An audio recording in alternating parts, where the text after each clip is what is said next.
Welcome again, everyone, to another episode of Survivor Smackdown. I am Billy Garcia from Survivor Cook Islands, along with Kelly McCrary from Auburn University. Hey! And this episode, we're discussing the third episode of Survivor Worlds Apart. Yeah, maybe we should call this one a Survivor World War. No, really, there's been a lot of fighting recently. I can't recall ever this being this much conflict. It seems like that's all it consists of at camp life, is just fighting, and more so among the men than with the women, as, forget who it was, like, commented that Rodney's a bit of a drama queen. Usually you would think cat fights and arguing and clashing would come from women, but so far it's been mostly the men, which is kind of funny, I think. Yeah, Mike seems to be the eye of the storm over on the Blue Collar Tribe. Mike and Rodney, oh yeah. Yeah, where Mike was accusing everybody of not pulling their weight, and then the women kind of started listing the things that they did, and Mike conceded most of it until he got to the fire, and that kind of made things catch fire. Kind of out of the water, like pointing out, we did all this and you didn't say one thing, and yet you keep complaining about other people not doing stuff, but you're not recognizing what we're doing, and she was right, so... Yeah, that was, wow. You know, we might need to get a referee in there, because I think a battle royal is about to break out in the Blue Collar Beach there. Oh, yeah. Yeah, we need to hide the machete. Definitely. I guess the first thing I would say is Sharon and the monkey watching. Oh, there we go, the monkey sex, yeah. Yeah, so, I mean, for one, like, yeah, it is nature and everything, but who would stick around and just watch the entirety of it? Like, I don't understand. Like, why? I mean, what if it's what she wants to do, I guess. But then she comes back to camp, and she must have like just thought it was like so entertaining or something, and was just like describing it to everybody, and just kept going on and on and on about it, what it seemed like. And she started annoying some people, and she may have been pushing it a little too far, because at the moment, yeah, it may have been just haha funny type thing, but I think she kind of took it a bit too far, I guess. Well, and playing devil's advocate here, in Sharon's defense, it's not like she could have changed the channel. Like, that's all that's going on. Her version of changing the channel is walking away. That is changing the channel. Yeah, let's walk away and watch some people sleep. Right? Or go body surf like Haley and Jen were doing over on No Collar Tribe. So, I mean, I just feel like there's so many other things you could have done besides watching two monkeys get it on, I guess. I think she's on the wrong tribe. I think her and Nina needed to be on opposite tribes. Nina needed to be on the white collar, and Sharon needed to be on the no collars, because if she would have went to the no collars with this story of the monkey sex, I guarantee you that most, if not all, of the no collars would have gathered around to hear the story. Oh yeah, they would have flocked there to watch. So. Yeah, so it's all about who you're surrounded by, and I personally think that the white collars were being a bunch of stiff fuddy-duddies. Like you're that Survivor. too. I mean, yeah, it's just like it was a funny type thing, I guess, and they were just way too stiff about it, like you said. But yeah, like if you and I were out there right now, we're out in the middle of nowhere, we're playing Survivor.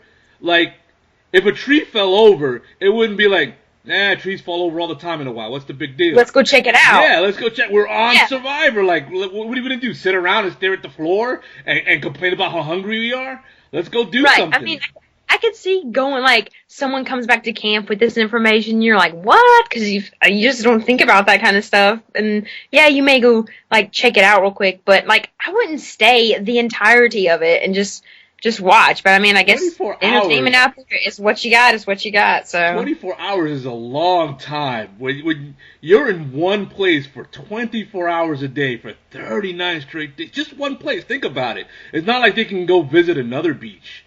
True. This is true. Yeah, it's not like they could say, well, you know, we've seen this beach enough. Let's go check out the mall. Like, there's nothing else to do. Every little aspect of that beach that yields anything. Like, if you see a brand new hermit crab crawl by, it's a brand new hermit crab. This one has never been there before. It's a big deal. So I understand where Sharon's coming from. I just think she was on the wrong tribe for what she was trying to express. Which was, I could see which that. was, this is part of the experience. Let's go enjoy the experience. She's on a tribe that wants to be all business and doesn't care about the experience. They just want to play the game, eliminate some people, make that $1 million, go home. Yep. Yeah, I'm with her. I like the totality of Survivor. To me, part of the fun of Survivor wasn't just the challenges that you see on TV and the tribal council. And all the stuff that you see on TV. I wanted to find out about the stuff you don't see on TV. Yeah. I wanted to do a lot of that stuff because I had no idea. That was more unknown than any other aspect of Survivor. Yeah, just exploring and stuff, I guess. But yeah, like something simple. Personally, I feel like I probably would have gone just to, if she come back to camp, it's like, guys, check this out. Like, what? Okay, like I would go check it out. But I feel like, granted, when you're out there, your opinions and choices may differ from what you say sitting on the couch at home. Usually, but sitting on the couch at home, I feel like I would just go check it out and then be like, okay, enough of that, and then go back to doing something else. Yeah, if there was something else to do. Sleep, catch up on your sleep, do some camp work, I don't know. Yeah, I think White Collar Tribe kind of sleeps more than your average tribe, because it seems like every time we're tuning in, there's somebody in the shelter sleeping.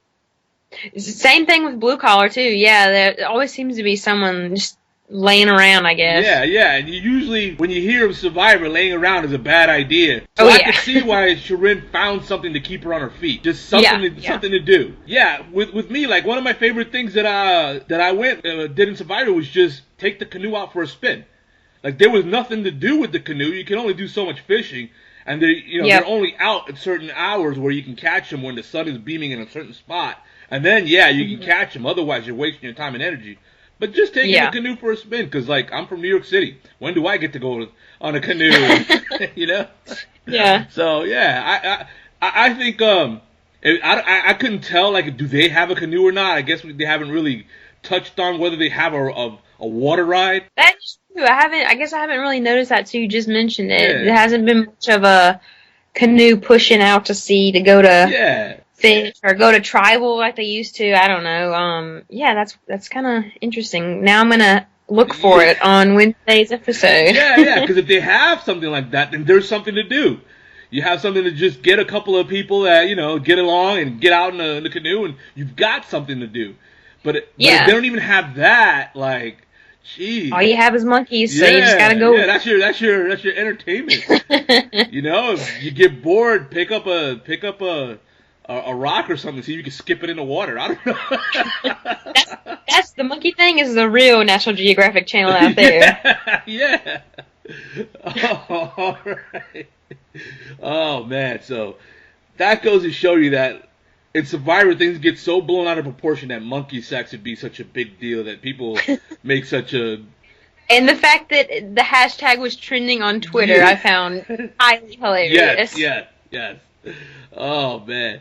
So all right. So then they what happened next? Where they? The whole Dan and Rodney thing on the blue collar, I think, is the next kind of issue they came up where they were joking around and everything, and then Dan makes the remark of your mother's something, I think, and Rodney took severe offense to that because you should know you don't go talking about people's mothers. Right? He called her what was it I don't even I feel like I don't remember because they bleeped it out, and so it could be anything, but I think it was something to the effects of maybe a whore. Yeah, something whore, a specific type of whore, which made it even worse. But he mentioned his mother, and he got highly offensive about that. Yeah, well, yeah, people on Survivor kind of dropped their guard a little too much because they're around each other, like we mentioned, 24 hours a day. But they need to remember, they don't know each other. These are total strangers. You can't pal around with a total stranger like you would a buddy that you've known for years. Yeah, which is what Ronnie even mentioned. He was like, Dan's thinking he's one of my pals back home, and that he's the farthest thing from that, and he just needs to keep his mouth shut, and he doesn't know. And so, Ronnie actually mentioned that, specifically, which I guess is true, but that just, it got blown way out of proportion. But again, it goes back to what you said, is just you don't truly know each other. Know each other, and there's nothing else going on, so then when something happens, it's a big deal.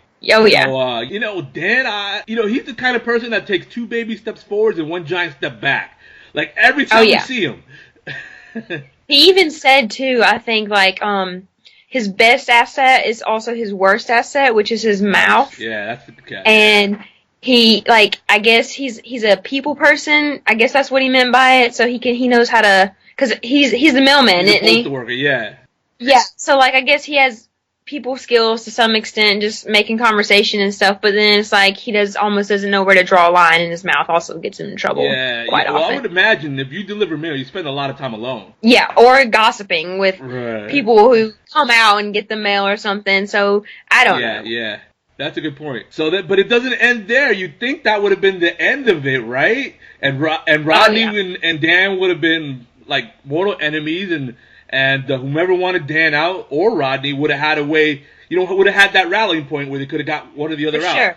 But instead, we get the other dude in this equation, Mike, come out, and he decides to make himself a third enemy in this whole scenario. Yep. More bossing people around, I guess, and again, Rodney's in the mix with that, and he didn't take too well about being asked to go get wood, and he kind of blew up at that too, because he wanted to do it on his time, not when someone told you to. Well, from what I understood, from what the little sound bites that he was given, was that he hadn't had breakfast yet. He was just trying to sit down and have a bowl of rice. Yeah. And all things considered, like you don't have to have been out there to know that there's very little energy to go around. So that little bowl of rice is probably was going to carry him through all those tasks. Yeah. So I mean, yeah, I can see that, like him needing at least just a little something in him just to get going. And Mike was so adamant about doing it now. So I mean, I can see both sides again. It's one of those two-sided things you can see going to both sides. Cracking the whip, I don't know, man. It's never a good thing, though. No, if you're gonna draw a line in the sand, you have to have a good reason for people to be on your side of that line. And that's kind of what Mike did. Maybe he didn't mean to do it, but he did it. He drew a line in the sand. Yep. And we kind of saw that with when he sat down and he spoke to the women of his tribe. He spoke to who was it? It was Lindsay and I forget the other girl. Lindsay and was it Kelly, the cop? Maybe, I think so. Yeah, it was Lindsay and Kelly. Yeah, sounds right. And then I don't know where Sierra was. She was probably cutting a confessional. That's why there's always somebody missing. There's always somebody missing because they're out cutting a confessional. Yeah. But so they sat down and they started going over all the things they did and never got a thank you for. Exactly. And like she had like legitimate reason to basically just blow him out of the water like she did. And personally, I was loving it because he was sitting here complaining about one guy not doing something when eventually he was going to do it. And they had already done all this other work, Lindsay and Kelly, and he didn't even acknowledge it. Yeah. And so it was like that she definitely like had the right to do that and just be like, look at all what we've done and you haven't said one thing about it. I think what we're seeing with Mike is that Mike may be very good at being a hard worker, but he's very bad at being a manager. Oh, yeah. Yeah, like if anybody that's ever done any kind of management, even if it's at a fast food restaurant or a video rental place, like I spent 10 years being a store manager at Blockbuster, way before I did Survivor. And it's not what you say, but how you say it. When you want something out of somebody, you lead off with a compliment. It's kind of, this is the way the book was written in Blockbuster when they trained us. You lead off with a compliment and you finish with a compliment. And you say your constructive criticism as like the meat of your burger. But it's in the middle, Yeah, and the tone, I think tone kind of goes along with that also. Because when Mike, like, when he, quote, asks someone to do something, he essentially, it comes off as, like, telling them. It's a command. And then, like, his tone, it's just, I don't know. He just needs to, like, tone it down, I guess, is a thing. But he may be on the chopping block. Yeah, because then the two mortal enemies that started this whole brouhaha became buddies where Dan and Rodney kind of got off alone, and Dan apologized, and then let Rodney air out his grievances. And just agreed with everything he said. Because he knew he's like, okay, I better fix this, or something's bad going to go down. Well, Mike just served it up for him to where now he's not the bad guy anymore. Where Dan is now off the hook. So, Yeah, he did Dan a favor. And not only now does Mike have Dan and not Dan so much, but Rodney against him. He also has the girls against him now. So I think he may be in for something not so good coming. Yeah, and then not only does he have all this going against him, it's like you can literally look at that episode and start counting the numbers, start counting the votes. Yeah, and also there were multiple times where he mentioned, he was like, if reasoning for voting me out is like saying whatever he was going to do, he was like, then vote me out. He's basically telling them, you don't say that, because if you say that, that's like number one reason to check you off the list and be like, okay, we're going to vote him out because he said to. Yeah. Didn't that happen like a few seasons ago where somebody lost a challenge and they were like, oh, you should vote me out, and then they completely recanted and spun it around like, oh, that was my strategy. Like, yeah, right. No, but he said it multiple times. Like, if that's what gets me out, then vote me out. You don't. I agree. You should always say like somebody, throw somebody's name out there once in a while, but you should try your best to keep your name out of people's mouths as far as voting out. For sure. Like I was saying, we can count the votes. We mentioned we mentioned Rodney and Dan sort of recanting and getting along now, or burying the hatchet. Then you got Kelly and Lindsay. That's 4 votes out of 6. Oh yeah, yep. So if it's him, he's done for essentially, unless because it is Survivor though, so things happen. Somebody would have to completely screw up in the challenge and like drop the ball or blow it in a puzzle or something. Like Will. Yeah, he should be gone already. Well, we're getting to him in a second. But all right, so the nuclear meltdown at the blue collar tribe happens, and then what do they show next? The no collar, is that what they show next? Yeah, no collars.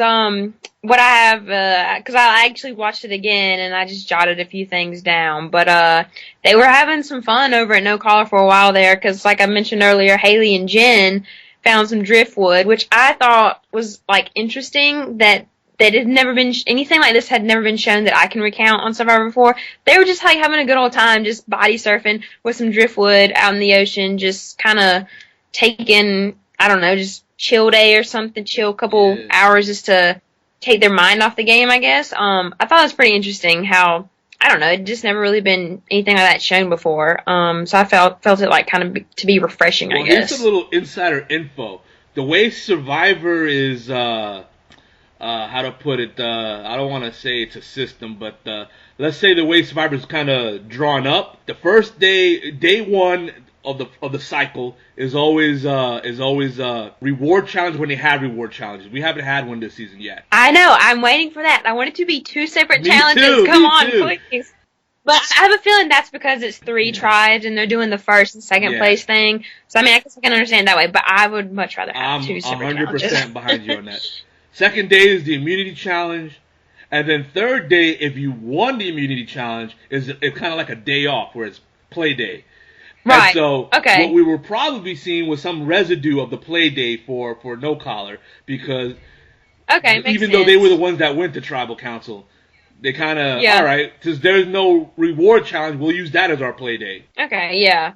But yeah, that went on, and then the whole thing with like the whole Nina thing kind of resurfaced, where she was like, she just wasn't fitting in. She was kind of ostracizing herself in a way, if you ask me, because like, okay, as Jen stated it, like, she's deaf, but I mean, that shouldn't be like a downfall to her gameplay, because I mean, take Christy from Amazon, for example. She was like a beast. She went like, she came in like 5th, 6th, something around there. Like, she did great in the game, and she was like, I don't know, was she more so, I don't know the whole. Deaf for more of her life than.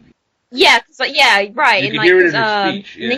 And Nina had a cochlear implant, and I don't think Christy did. And like, it's like that should not be a major factor in you playing the game, because obviously someone else has done it before, and it can be done. And I just feel like she kind of put a target on her own back and just kept bringing it up. And if she wouldn't have done that, I feel like she was harping too much on that instead of gameplay, because I feel like Nina had so much potential that she probably could have gone far if she would have just, I guess, tried a little more.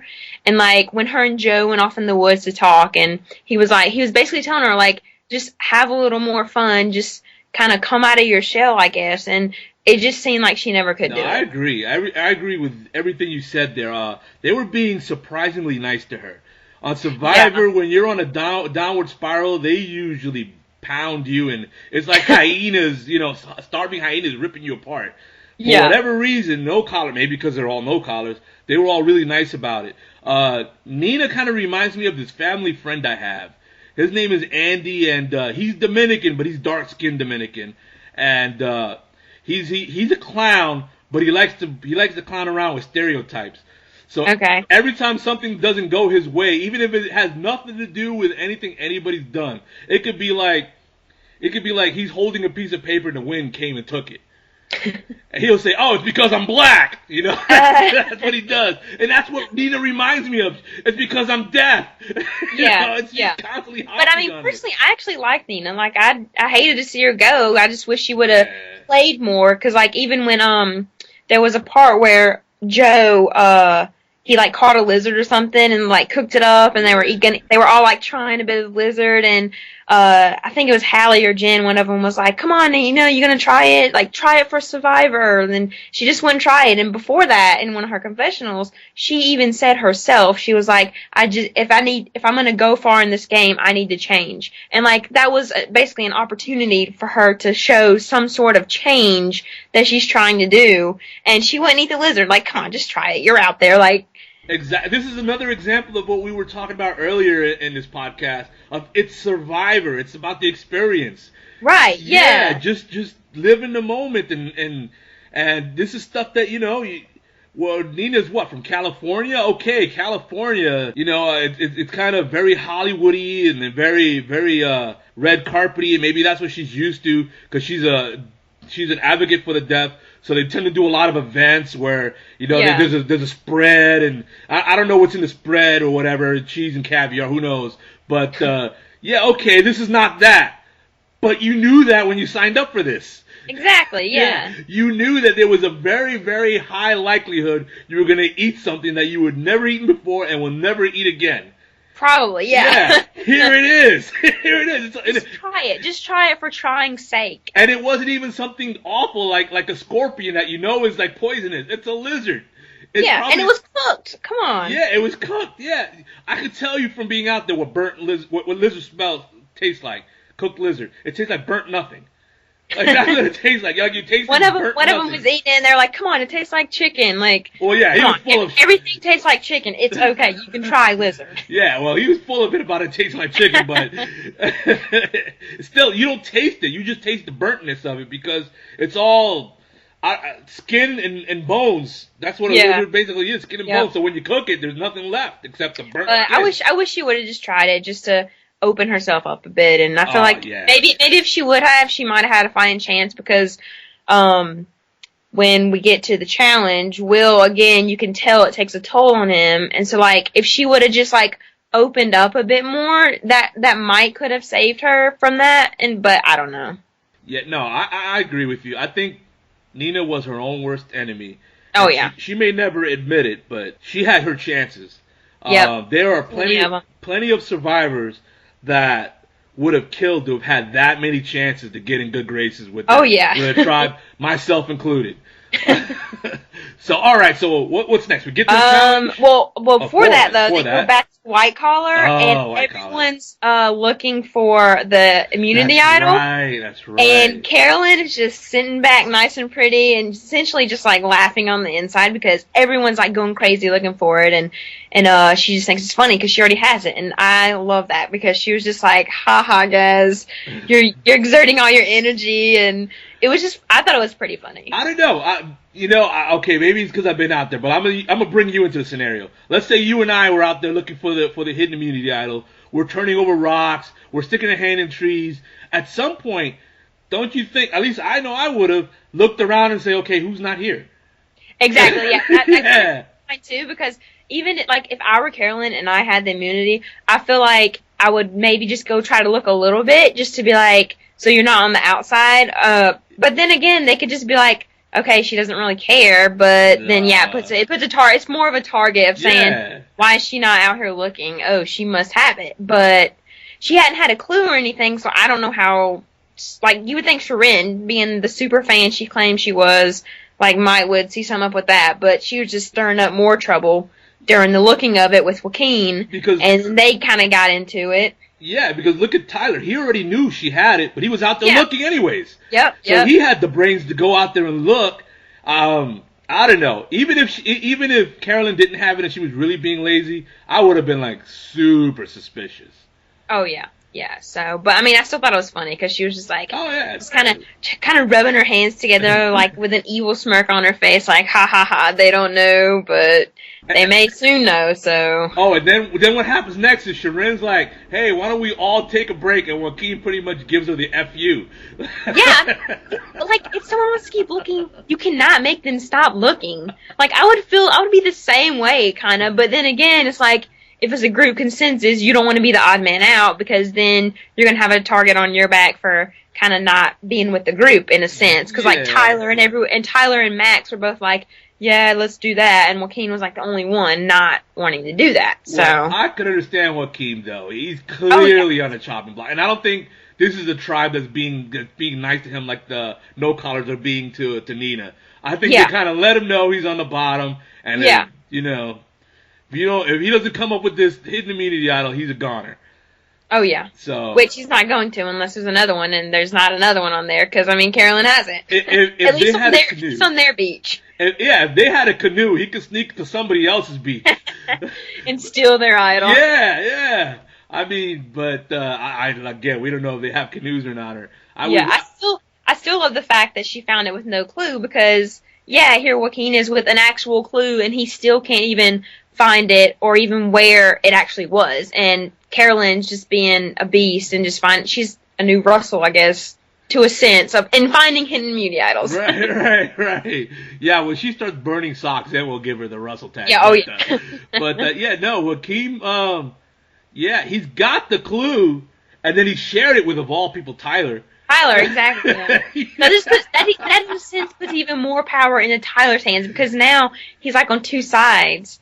And I feel like, because he said he was getting along so well with Joaquin, I feel like maybe he might try to converge him, Joaquin, and Carolyn to maybe come into an alliance. You think?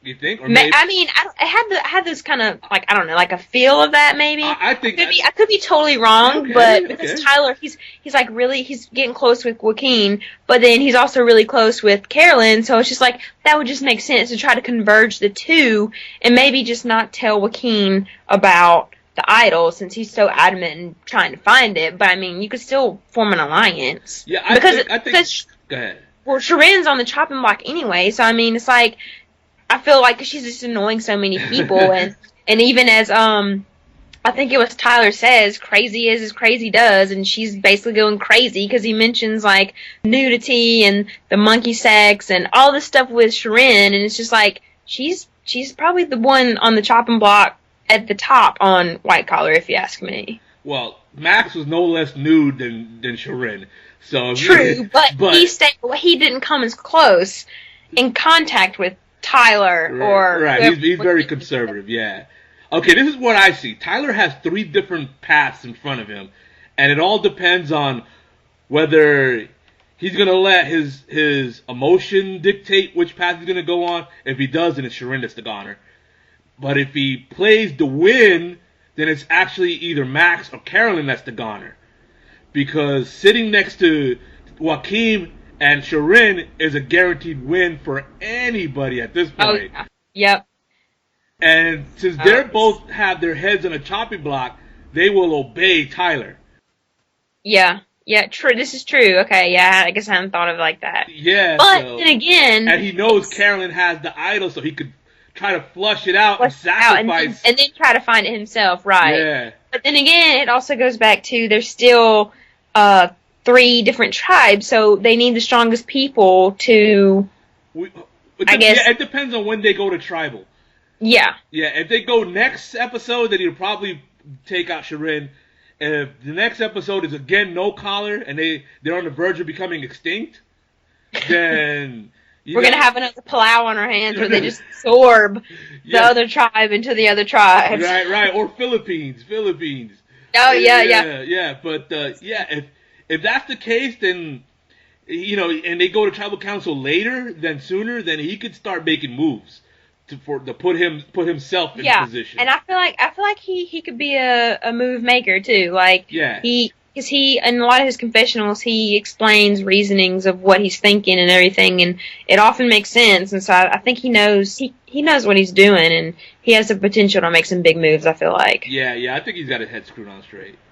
All right, so I think now we got to the challenge. Now the challenge. All right, yeah. I'm just so used to 2 challenges every episode. I know. I'm waiting for it so bad. All right, so this time we have a classic Survivor challenge. It's one that we've seen many times, but I think what's different this time was the mud aspect to it was the different twist. Where it seemed like it was deep mud instead of just being sandy that eventually turned into mud. Yep. And so we had the whole fill a bucket that has holes in it. Fill a bucket with water, it has holes in it. So you gotta kind of cover up the holes as best you can as you run over to a second bucket and try to empty out your first bucket into the second bucket. When you get enough water into it, it'll lower that second bucket and raise a flag, and whoever gets the first 2 that gets their flags raised got immunity. Yep.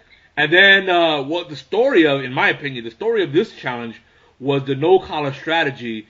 Which was awful. Of having Nina not participate, where she just basically stood on the sidelines watching. Yeah. At first I kind of felt like maybe because Joe initiated that, which I hated because I love Joe. He's one of my favorite. He's a front runner.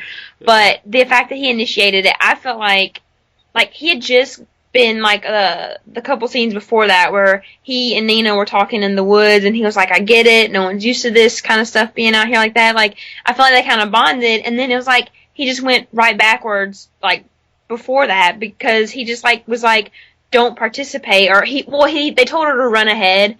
And at the end of the challenge, his reasoning was that he felt that she could help them more by being ahead and then filling the holes when they got there to dump it out. But by then, you're dumping it out, so that doesn't make sense at all. And I felt one of the main reasonings, which he didn't mention, was that it would have been hard to communicate because she was deaf about running here and there or plugging which hole or something. Like, I don't know. That's just what kind of crossed my mind. Yeah, I wouldn't have bought that. I think Joe kind of gave away right there inadvertently something that Nina was kind of feeling.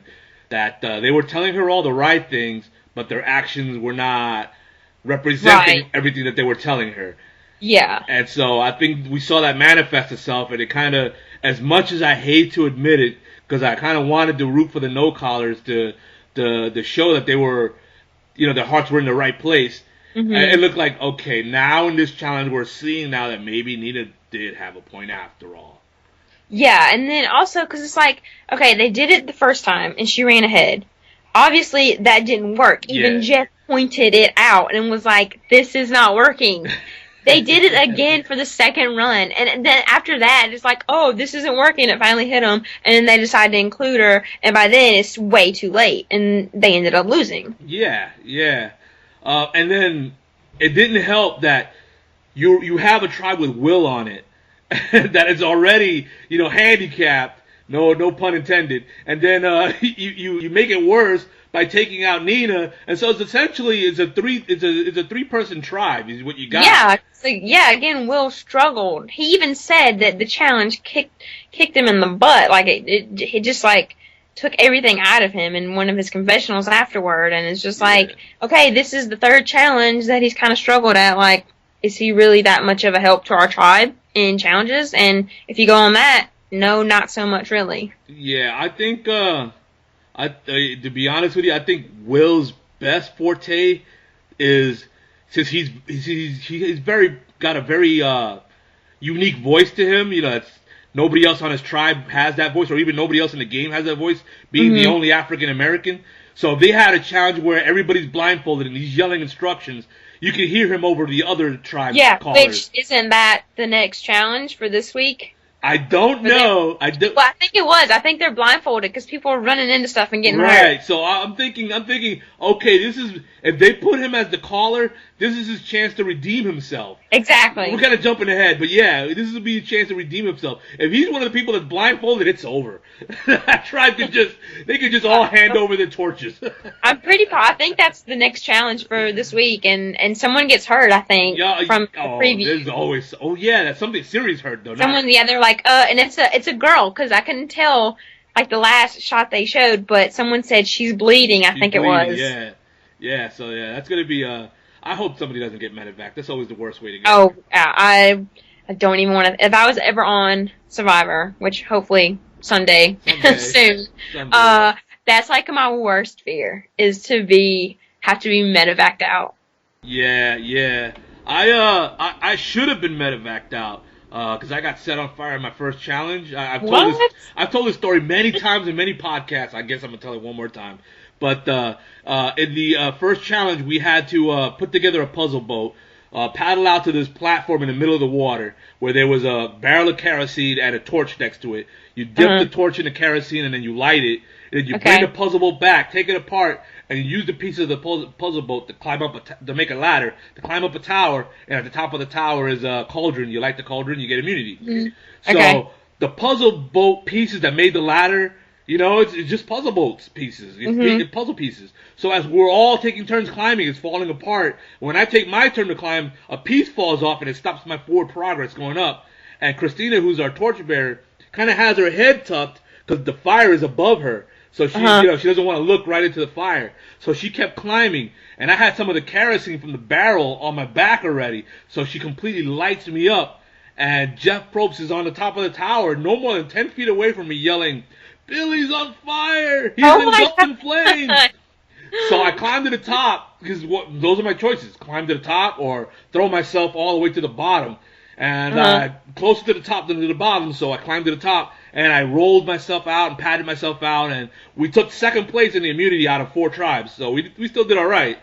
But my choices were that either I get medevaced out and get immediate help, or stay in the game and just deal with being burnt. And I just stayed in the game and dealt with being burnt. I feel like I would too. Yeah, so it kind of burned me a second time watching the edit to where they completely left that out, and I'm like, oh yeah, I can see why. A whole slew of Survivor fans all think I'm being lazy because they have no idea that I'm walking around with like burns on my back and on my arms, and I still have some of the burn scars. Oh man. Yeah, those are my little souvenirs. But I totally get like it sucks to be medevaced out, and when faced with that choice, I was like, just deal with the injury. Yep. So hopefully, I don't know, hopefully no one has to get medevaced out. Yeah, I totally agree. Or this week. So, No Collar loses again. They go down because of their very, very poor strategy. And they go back to camp, and it's obvious who's going. And I really don't know how could Nina deal with, how could she play? Like, how could she go up to somebody? Could she go up to Will? And even though she totally got betrayed by him last time, maybe say, last time was last time. How about this time? That's what I would do. Yeah, I mean, I feel like she didn't really try to, like, she had it in her mind she was going home, so she was going home, and she just kind of laid down and just took it. And, like, versus unlike other people who are like, I'm not going down without a fight. If I have to lie and stir up some trouble, I'm going to do that. Like, there were so many options she could have taken, and, like, she could have gone with Will and be like, look, obviously we're on the bottom, too. We need to find a way to, like, get at least like one more person with us and just try something, but she didn't try anything. And like I said earlier, I feel like she had so much more potential than she actually put out, and I wish she would have played to it. Even though the challenge was not thrown, I felt like Nina was in my position where it was obvious she was the one going home. What I did was I went to Christina in my tribe, which is like the Will in her tribe, the one who's definitely going to go after I'm gone. Mm-hmm. So Will is definitely going after Nina's gone. I went to Christina and it was like, there's somebody who's gotta, who's gonna want to have power. Let's see if we can give them that power in exchange for our lives. And in our tribe, I felt it was Cecilia was the best chance because Ozzy already had power and so did JP. So who's number 3 out of 3? That was Cecilia. Uh, over on No Collar, who would you look at and say who's number 3 out of 3? It would either have to be Jen or Haley.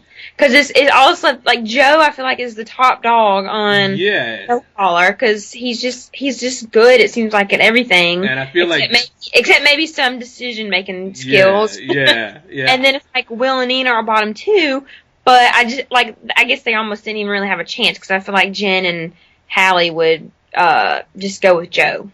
Well, I think Jen is like Joe's right-hand man in Joe's mind, and in Jen's mind is the other way around. Yeah. So, that would leave Hallie, wouldn't it? I guess, but then it's like they went off and went swimming together, and then they did the whole surfing together. Like, they seem pretty tight, too. So, because it's like, I feel like Jen thinks she's on top, like in Joe's position, I guess. Right, yeah. And so, I feel like, she probably thinks Joe is like her right-hand man too, but then again, I feel like she also might think that Haley is too, because she's just kind of like her little duckling following her. What seems like to me, like she's right there behind Jen, it seems like always, or they're just always together. See, that's, you kind of hit on it right there. What I'm trying to get at is that Jen and Joe are the leaders, and Hallie is like Haley is like the follower. Okay, yeah. Yeah, and so I would have been if I was Nina, I would have went to Will and said, "All right, this is our last chance to have any chance at all in this game. Let's go to Haley and propose to her. You are the follower in that group. You will be the leader in our group." Yeah, but I still And what's feel the worst that'll happen? She says no? They just say no, or she just says no, I guess. But I still feel like she would have said no. So what if she would have? You go out on your shield. She's so much of a follower to Jen, and she's like so apparently like loyal to her, and I feel like she would have gone back and like told them, and then that would have just screwed Will over even more. He's already screwed. Well, I guess, but I mean, it's Survivor, like we said, anything can happen. So even after if they were to have voted out Nina, and then it's the 4 of them, like there's still things that could happen, and Will might convince someone, but I feel like Haley would be more loyal to Jen. I feel like. See, that's just it. I don't think Will can convince anybody on his own on that tribe. Yeah. So, that's kind of the situation that I found myself in, where Christina ended up saying no. She thinks she has a chance to keep going if she just keeps her mouth shut. She might get to the end, and then the big twist happened where everybody separated, and the whole throw challenge bit everybody in the ass because nobody wanted to keep around somebody that would throw a challenge. And Cecilia went, then JP went, and then Christina went. And the only one that survived was Ozzy because he had the unprecedented amount of outdoor skills. If it wasn't for those skills, he'd have went. Yeah. So, so that was basically the one chance for Christina and Cecilia. Mm-hmm. After that, it was just, it was a matter of when they get their number called. They had no chance after that. So I feel that Will is in that situation, and maybe even Haley, because once the no collar starts it seems to be on a downward spiral. Once they start going to tribal over and over again, if we get a situation like the Philippines where there's only going to be 2 left and then they get absorbed, it's not going to be Haley. It's going to be Jen and Joe. Yeah. So this is their one chance, I thought. Yeah, I wish Nina would have tried a little harder to fight, stay in, go out on your shield. That's what I say. Yeah. So, that was kind of disappointing. She kind of just accepted her fate. Yep. Yeah, no, that's, gotta fight to the bitter end. Oh, yeah. And then, going out guns blazing. Yep, like the OK Corral. Oh, yeah, for sure. I know I would. I did, even though it wasn't portrayed that way. Yeah, it wasn't portrayed that way, but I went out all guns blazing. So we got it, like we were mentioning, there's a Nina went, and we got a preview for next week, where we got to see that challenge where it seems to be the whole stand up on a platform and direct your tribe who's blindfolded. And I feel like if they put Will to put the caller, that's his one chance to redeem himself. Because that's probably the one skill that he has over everybody else in his tribe.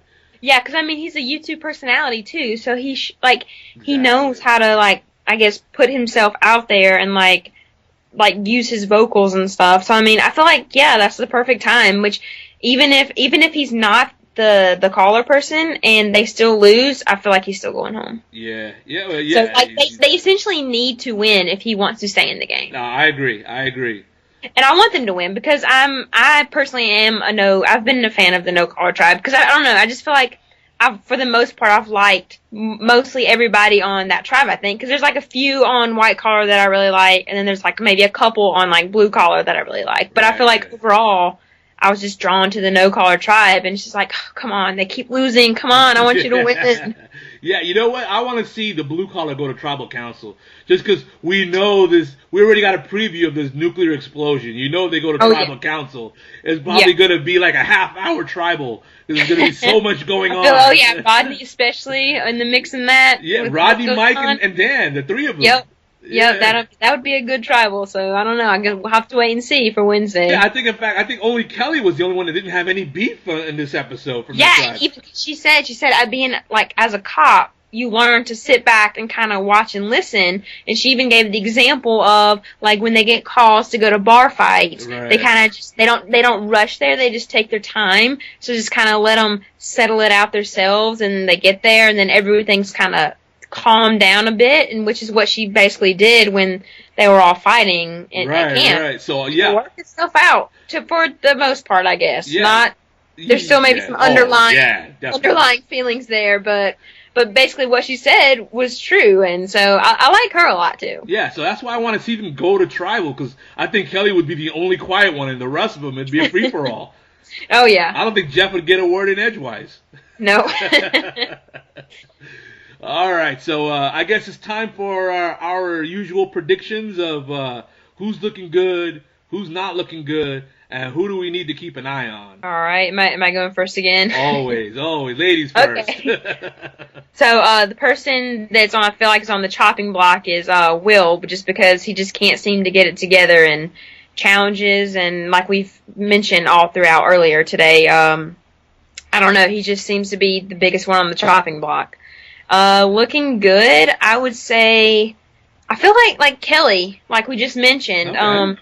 She's just kind of sitting back, just taking it all in, just kind of getting a feel for everybody, essentially, I feel like. All right. So she's like she's like a information gatherer, I guess. And she's just taking it all in, and then she's gonna like devise a master plan with what to do with all this information she's been watching. Nice. I could be wrong, but yeah, because like she hasn't had that much screen time, I feel like, or confessionals, and so that can either be really good or really bad. But for her, I feel like it might be really good because she seems to know kind of what she's doing to a degree, I feel like. All right. And then who to look out for? I would say Max. Nothing really big. He came across for me as an initial favorite. Like, I don't know, just going off of first impressions, first judgments, I really liked him. He's had a little bit of airtime. He hasn't really had much, like, I guess, in the confessionals or something about, like, his strategy talk or anything. Right. So it's just, like, what's going on in his head? Like, is he kind of doing pulling like a Kelly, like, just taking it all in type thing? But then again, he was, like, out there looking for the idol when they were looking. Right. So it's just, like, what's going on in his head? How is he, like, we just hadn't really gotten to see his gameplay, like, to the full extent, strategy-wise. Just showing off that epic beard that he's got going. Exactly. That's an awesome beard. So maybe he's the one to watch out for with the beard. You never know with the beard. Yeah, you might have a hidden immunity idol in there somewhere. There you go. All right, so not looking good. I'm gonna agree with you with Will. I think he's a beached whale right now. We're just waiting for him to die. There's nothing they can do. There's no saving him. He's on land. He's gonna die. So, looking good. I'm gonna go with Tyler for all those reasons we mentioned earlier. That he has so many options available to him. He's got people coming up to him and giving him information. Yep. Yeah. I agree. Carolyn told him about the hidden immunity idol. Joaquin told him about the clue to the hidden immunity idol. And Sharon told him about the monkeys having sex. So he's got everybody giving up information. Everyone's flocking to him. Yeah. So, and who to watch? I'm gonna say the entire blue collar tribe. Ooh, okay. Because I believe this is gonna be one epic explosion when it finally comes to tribal council. Yep. I can totally see that. It's just been fermenting for a while now. Yeah, and it's a the pot's about to boil over. Yeah, it's a volcano that's about to explode, and it's gonna be Pompeii all over again, but on Survivor. Oh yeah. Yeah, that's gonna be a fun one when they go to tribal council. All right, so is there anything more you want to add from your? I do want to say a shout out to like prayers and everything going out to Vanuatu with Cyclone that hit, because I know season 9 was filmed there, and big Survivor family fan base. I hope everyone's heard of that and sending love and prayers and hope out their way. Chris Doherty mentioned that he tried to contact, at least I saw it on Facebook, he tried to contact some of his old friends that live in Vanuatu. Yeah, so I hope everyone who's from season 9 and knows anyone still out there, and just for everyone out there, I hope everyone's okay and things get back to normal quick.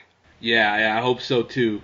And I want to give a shout out to the RGF Survivor podcast, whom last Wednesday I got to be on their podcast, and they were nice enough to plug ours. Nice. Yeah, just YouTube search RGF's Survivor podcast to get their episodes, and they're a cool group of guys and girls that are play a lot of Survivor role playing games. That's the name of the podcast, and I don't know how is it possible to play Survivor over and over again with the same group, but they managed to do it, and they managed to have a good time doing it.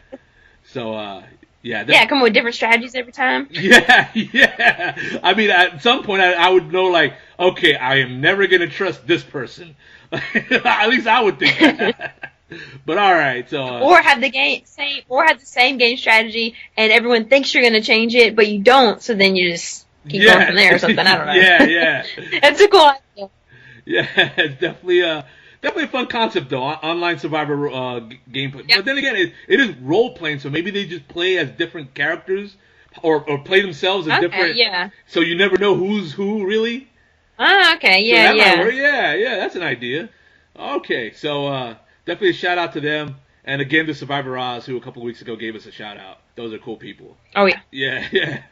All right, and for just a little quick tidbit, Rob has a podcast. Was here in New York City, and I totally ditched their event. I just totally did. They were here. It's all over Facebook. A ton of pictures of all these different survivors coming together. 300 people showed up to his. Oh yeah, didn't they come to watch the episode? Yeah, they had Survivor viewing. I saw that on Facebook or Twitter or something. Yeah, they had a viewing at the Gotham Comedy Club or something like that. I forget which one it is. Okay. And then of course I totally ditched the whole thing, and instead I watched the episode at home with my family, and then I did the RGF's podcast immediately afterwards at 9:00 Eastern, and I could have even went to the after party. I was like, nah, screw it. They get enough for me with Billy Claus and the Easter Billy, and Napoleon Billy Pard, and all these other crazy characters I played for them. So, what I am looking forward to is Reality Rally in Temecula, California, coming up on the weekend of April 10th. Oh, okay. Yeah. I'm going to that. I'm going to Reality for Diabetes in June, and I'm going to Hearts of Reality in Orlando in August. Okay. So I've just limited myself to those 3 events because there was a time when I was like, every other week I was at a reality event. Yeah. I wish I could go to them all. Yeah, well. Back then, there was a group of us that went to all of them. Like, we would come home, like super, wasted and hungover. And it was like, it would take us the 2 weeks until the next event just to recover. So I just mean having a good time. So I've cut back. There's several of those guys that I used to hang out with that I haven't seen since then. So, but I'm doing 3. So hopefully you get to make to one of these. Still counts. Yeah, hopefully. One day I'm coming. I'm Cincinnati's probably Orlando or Cincinnati's closer to you. I think Orlando because you're in Georgia. Orlando probably. Yeah. Orlando's like like a 5-hour drive, 6-hour drive? It's probably more like 7-ish, 8-ish. Okay. Well, but still not that bad. No, it's not that bad at all. Yeah, you should definitely come to that one then. I will definitely try. All right. So until next week, when we hopefully we get to see this nuclear meltdown happen. See if there's medevac. A lot of interesting stuff might happen next week. Oh yeah. So until then, this has been Survivor Smackdown with Billy Garcia and Kelly McCrary. War Eagle.